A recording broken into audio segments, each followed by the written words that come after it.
Prima di entrare nel merito dell'attuale legge di stabilità, volevamo fare una premessa sulle modalità operative che hanno visto coinvolto il nostro Consiglio.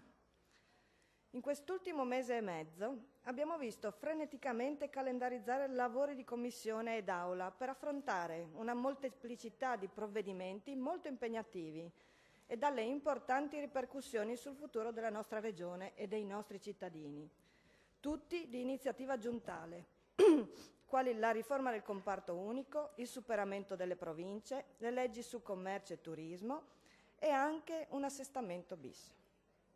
Troviamo che questa modalità operativa sia lesiva dei principi di democrazia e di partecipazione e irrispettosa nei confronti del Consiglio regionale, che si vede affrontare argomenti importanti senza avere il tempo di approfondirli e minimamente discuterne.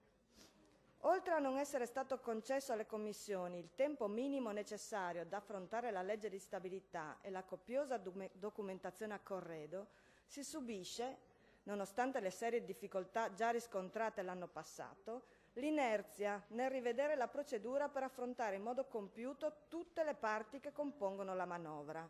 Nulla in Commissione è stato fatto o detto a proposito dell'aggiornamento del DEF. Se la finalità è quella di depauperare il ruolo dell'organo legislativo, facendo votare una manovra a scatola chiusa, siamo sulla strada giusta. La Giunta ha tempo e risorse per elaborare un disegno di legge e dovrebbe tenere in più alta considerazione la funzione istituzionale del Consiglio, ma sembra dimenticarsene spesso. Crediamo che i nostri cittadini abbiano il diritto di pretendere che i loro rappresentanti siano messi nelle condizioni di capire e valutare i provvedimenti per poter esprimere un voto consapevole nell'ottica del bene comune e le opportune correzioni o migliorie che rendono un provvedimento applicabile. Questo modus operandi dimostra chiaramente quale concezione di processo democratico ha questa Giunta.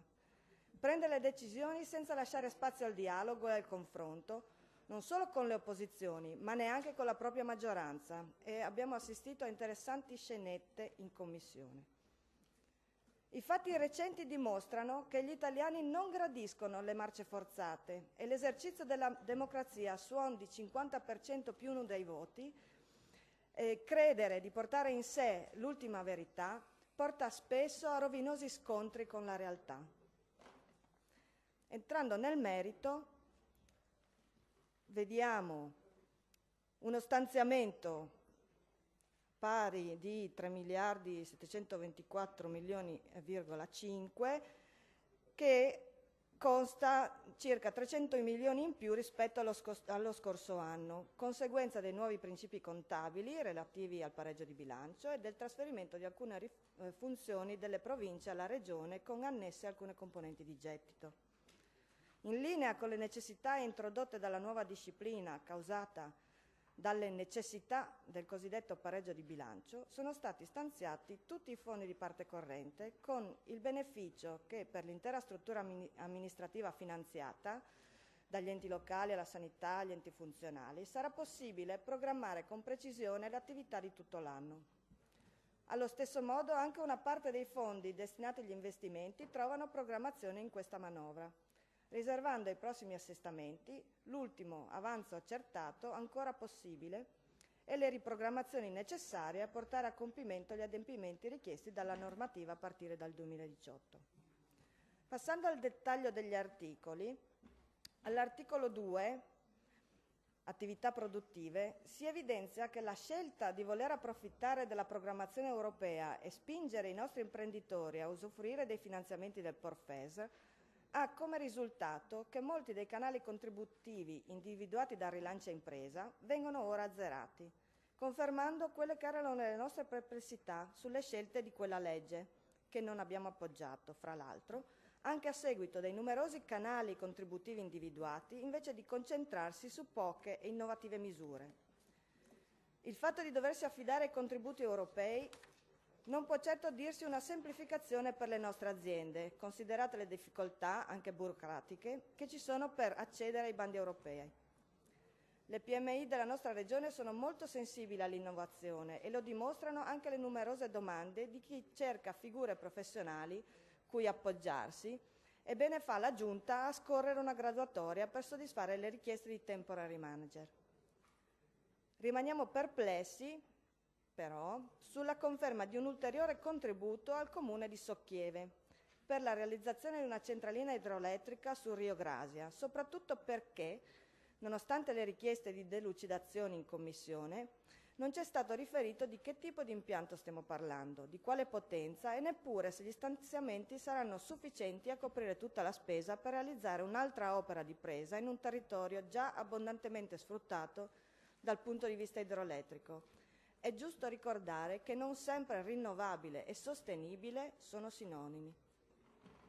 Per quanto riguarda il territorio montano, che anche in questa legge di stabilità non ha visto il proprio assessore presente nelle commissioni di merito a illustrare i pochi interventi destinati al suo sviluppo, spicca la riproposizione del finanziamento del project financing relativo alla realizzazione e gestione di un impianto tra il comune di Pontebba e il comprensorio sciistico di Pramollo-Nassfeld per complessivi 48 milioni di euro.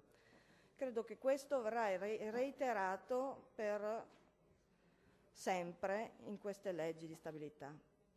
Per il resto va sottolineato come, a differenza di tutti gli altri servizi, quello di coordinamento delle politiche per la montagna sia l'unico che non vede un consistente aumento dei propri stanziamenti. E se si toglie l'innovativo contributo di ben 800.000 euro a disposizione dei campeggi montani, risulterebbe l'unico servizio con minori stanziamenti rispetto al 2016. Ci auguriamo che, almeno in conclusione di legislatura, la Presidente si ricordi di fare il possibile per assicurare pari diritti e servizi ai cittadini delle nostre montagne. Altrimenti sarebbe l'ennesima occasione persa per dimostrare che, oltre alle chiacchiere elettorali, ogni tanto c'è anche del contenuto. All'articolo 3, risorse agricole e forestali, troviamo apprezzamento per alcune misure presentate dall'assessore Sciaurli in questa legge di stabilità, come la rivisitazione della normativa sull'apicoltura e l'accoglimento, seppur parziale, della nostra proposta di istituire una banca della terra che permetta di censire le terre a disposizione, anche se per il momento solo di proprietà pubblica, in modo da prevederne la valorizzazione e la possibilità di essere concesse a terzi, con particolare attenzione ai giovani agricoltori che trovano l'acquisizione dei terreni per intraprendere la loro attività uno scoglio a volte insormontabile. Tuttavia il comparto rimane ancora in attesa della soluzione dei problemi legati alla gestione del PSR 2014-2020, ma fortunatamente potrà usufruire del Fondo di rotazione agricolo per anticipare alcune misure previste appunto dai fondi europei. Va detto che le numerose iniziative che vedranno coinvolta l'Associazione Allevatori del Friuli Venezia Giulia, considerati gli ingenti contributi regionali ricevuti, ci portano a reiterare una richiesta già avanzata nel corso di questa legislatura, volta ad aumentare la trasparenza di questa associazione, auspicando che si arrivi quantomeno alla pubblicazione del bilancio sul sito internet della stessa. Accogliamo positivamente la previsione dell'assessore Panontin per quanto concerne i macelli e la lavorazione delle carni, che ha avuto breve vita, mi pare. Queste richieste erano contenute all'interno della nostra mozione, presentata ma mai discussa, che chiedeva appunto di attuare quanto previsto dalla legge regionale 6/2008 in materia di monitoraggio sanitario e recepimento di regolamenti comunitari citati dall'intero articolato. Questo avrebbe consentito la tracciabilità delle carcasse e degli animali abbattuti e il controllo sulla carne immessa in circolazione in questa regione, ma soprattutto avrebbe evitato l'incenerimento delle carcasse. Bene anche il cambio di contribuzione per i distretti venatori. Fino ad ora non c'era chiarezza nell'utilizzo delle risorse che ogni anno vengono date ai distretti venatori, con i relativi fondi utilizzati anche per attività di dubbia utilità. Vedi l'utilizzo di una quota per il ricorso giurisdizionale avverso il piano faunistico regionale. D'ora in poi invece saranno stabiliti criteri e modalità per il contributo, e il contributo non sarà più forfettario ma rispecchierà le reali esigenze e dovrà essere rendicontato. All'articolo 4, tutela dell'ambiente e energia, Le disposizioni accolgono diverse proposte che sono state sollevate da molte forze politiche nell'arco di questa legislatura. Ci sono voluti 3 anni per far scendere dal piedistallo la Giunta regionale e ascoltare l'organo che ha il potere legislativo in questa regione. Però qualcosa si è mosso. Parliamo della previsione per la rimozione dell'amianto su edifici privati e commerciali e della previsione per superare le infrazioni comunitarie in materia di depurazione. Ma le risorse stanziate rimangono purtroppo insufficienti a risolvere i problemi e ci sembra più un'elargizione per mitigare le reiterate pressioni più che una reale volontà a intervenire. Anche se in apparenza assistiamo, già in fase di stanziamento iniziale, a un aumento delle risorse stanziate a valere sull'ambiente, dobbiamo tenere però presente che le poste maggiori sono per il funzionamento dell'ARPA e ancora la benzina agevolata. Nulla troviamo su interventi di bonifica per le numerose criticità presenti sul terreno regionale e restiamo perplessi sulla contribuzione a pioggia legata all'installazione di centrali a biomassa e relative reti di teleriscaldamento, in assenza di una seria individuazione dei bacini di reperimento della risorsa e delle relative quantità, anche alla luce di impianti già realizzati da comuni e in cui la biomassa è importata dall'estero e i servizi di teleriscaldamento non hanno portato gli utili attesi, con conseguente aggravio sulle casse pubbliche. All'articolo 5, assetto del territorio edilizia, invece, rimaniamo un po' basiti. Vero è che la legge 26/2014 ha portato la pianificazione territoriale a livello sovracomunale di area vasta, ma è anche vero che assieme alla funzione sono state passate anche le risorse per l'attuazione della previsione di legge. Trovarci quindi fra i primi commi contributi alle UTI per la pianificazione di area vasta, attraverso dei progetti di pianificazione intercomunale di natura sperimentale in copianificazione con la Regione, ci lascia alquanto perplessi. La costituzione delle UTI non doveva portare all'ottimizzazione delle risorse consentendo specializzazione a funzionari attualmente adibiti a troppi compiti dispersivi? Anche le previsioni contenute nei commi successivi per l'avvio di un'attività sperimentale di adeguamento agli strumenti urbanistici generali e al piano paesaggistico regionale in corso di elaborazione non ci convincono. Sono previsti contributi alle UTI e ai comuni che si attivino con altri comuni nel medesimo ambito di paesaggio allo scopo di incentivare la stipula di accordi con gli enti locali che si fanno parte attiva nel processo di adeguamento agli strumenti urbanistici generali al piano paesaggistico in corso di approvazione. Ci risulta che, per volontà dell'assessore, gli strumenti urbanistici comunali si adeguano con variante non sostanziale agli strumenti sovraordinati e quindi, casomai, prima dovrebbe esistere il piano regionale e poi si potrebbero attuare tutti gli interventi possibili per darne attuazione. Riguardo ai copiosi finanziamenti per le politiche sulla casa, non possiamo non rilevare che, nonostante gli sforzi che riconosciamo fatti, questi siano insufficienti e forse non completamente centrati. Ancora troppe persone hanno difficoltà a trovare una sistemazione, trovandosi in difficoltà economiche e con uno sfratto in mano, mentre numerosissime sono le abitazioni sfitte. L'articolo si chiude con un contributo straordinario di 500.000 euro al Comune di Tolmezzo per non meglio precisati lavori di recupero e valorizzazione del complesso dell'ex caserma Cantore. Importo eccessivo per la semplice messa in sicurezza del bene culturale che sottintende interventi di modifica funzionali non ancora dichiarati. All'articolo 6, trasporti e diritto alla mobilità, ci teniamo a sottolineare che la dotazione infrastrutturale regionale è superiore ai livelli medi italiani. Ogni 10.000 abitanti si conta un'estensione autostradale pari a 1,7 km contro 1,1 km della media italiana e l'estensione di strade regionali, provinciali o altre strade è pari a 30 km in cada uno in Friuli Venezia Giulia, mentre in Italia i chilometri sono 28. Nel DEF sono previste innumerevoli nuove opere stradali, bretelle e progettazioni di nuove strade. Siamo certi che la nostra regione abbia bisogno siamo certi che la nostra regione abbia bisogno di ulteriore asfalto, impermeabilizzando il suolo e cementificandolo, anziché promuovere e incentivare altre forme di trasporto molto più sostenibili? Gli stanziamenti dedicati alle infrastrutture, ai lavori pubblici e trasporti sono sempre una parte molto rilevante del bilancio della nostra regione e quest'anno partono con una dotazione di ben 100 milioni in più rispetto all'anno scorso. Ci rammarica constatare però che si continua a prediligere l'opera pubblica motore dell'economia piuttosto che l'opera pubblica utile e funzionale ai cittadini. All'articolo 7, beni, attività culturali, sport e tempo libero, condividiamo la scelta di portare tutti gli stanziamenti del settore a bando e l'aumento dei relativi fondi. Apprezziamo anche lo sforzo per fare lo stesso verso il terzo settore. Purtroppo però rimangono sempre diverse poste puntuali che secondo noi andrebbero regolamentate e gestite in maniera diversa.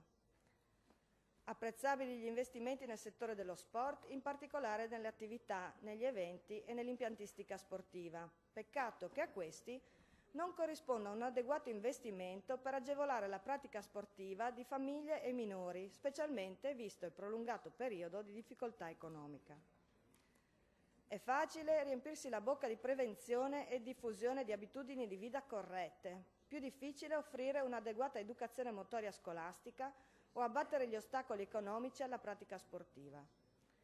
Abbiamo già rilevato come l'aver delegato negli anni l'insegnamento dell'educazione motoria nelle scuole esclusivamente al progetto 3S gestito dal CONI, per noi rappresenti uno svilimento sia della materia, non continuativa e orario ridotto, sia degli stessi insegnanti, relegati ad esterni a progetto.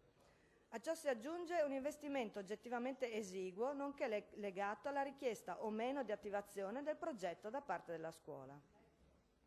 Inoltre, ci teniamo a ricordare che più di un anno fa quest'Aula ha impegnato la Giunta con un ordine del giorno a rendere gratuiti i certificati medici per l'attività sportiva non agonistica, mediante convenzione con i medici di base. Ad oggi nulla è stato fatto e le famiglie ancora aspettano una misura concreta di incoraggiamento alla pratica sportiva.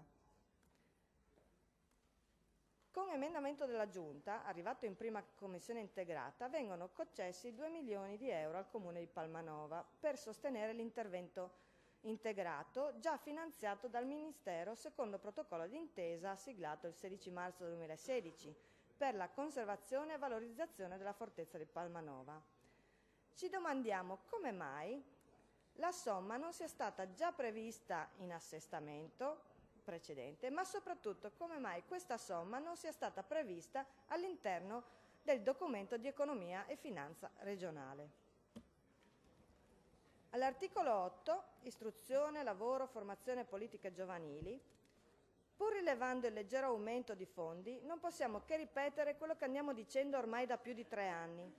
Non si può pensare di assicurare un futuro a una regione senza investire consistenti risorse nell'istruzione, nelle università e nella ricerca. Siamo molto lontani da quelli che sarebbero gli investimenti adeguati. I 16,4 milioni dell'istruzione, compresi i fondi a scuole paritarie e istituti privati, rappresentano solo lo 0,44% di tutto il bilancio regionale.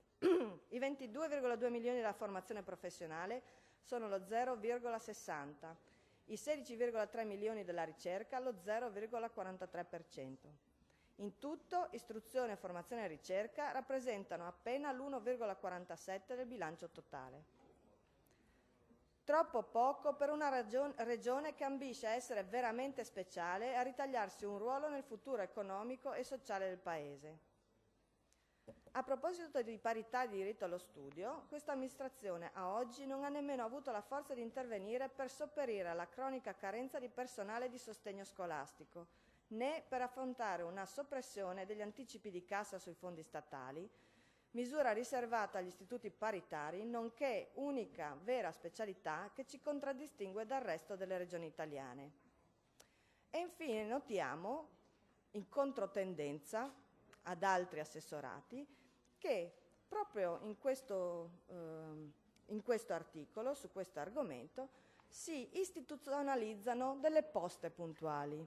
Invece di pensare alla programmazione e alla definizione, come anche citato dal relatore Liva, per evitare questo genere di pratica. Qui proprio tagliamo la testa al toro e si decide una volta e per sempre che alcune funzioni vengono delegate direttamente a specifici istituti.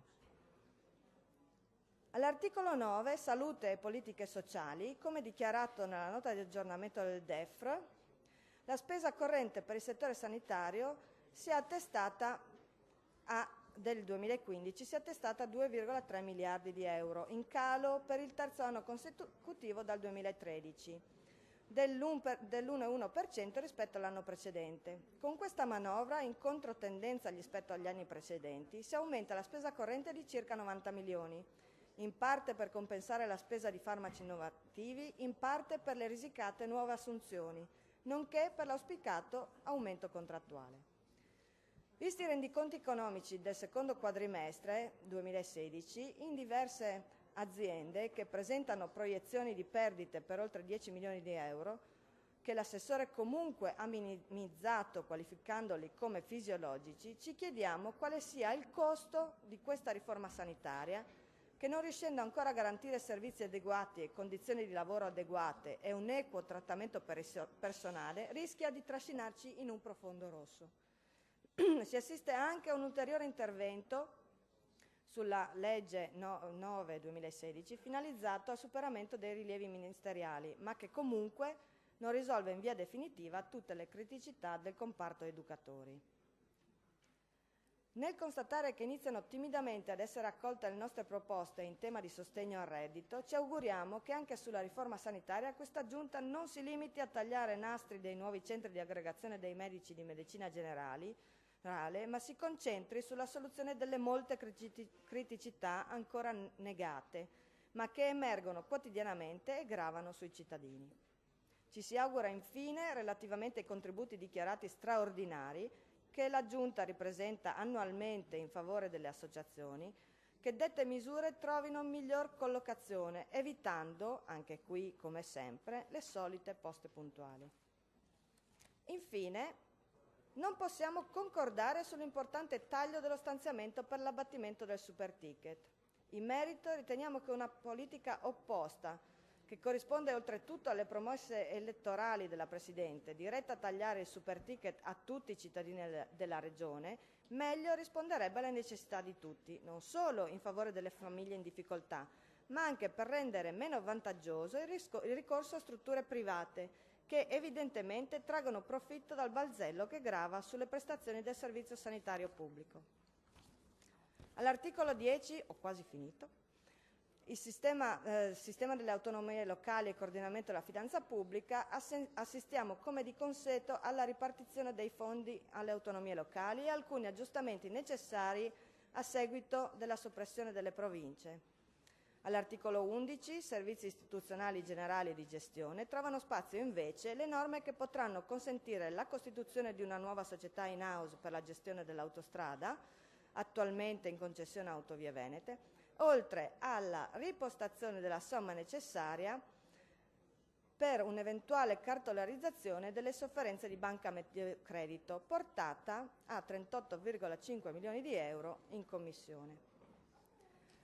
Come avete potuto sentire, i nostri giudizi cercano di rimanere sempre nel merito delle cose e non ci risparmiamo nel riconoscere quelle parti che ci paiono positive a beneficio dei cittadini.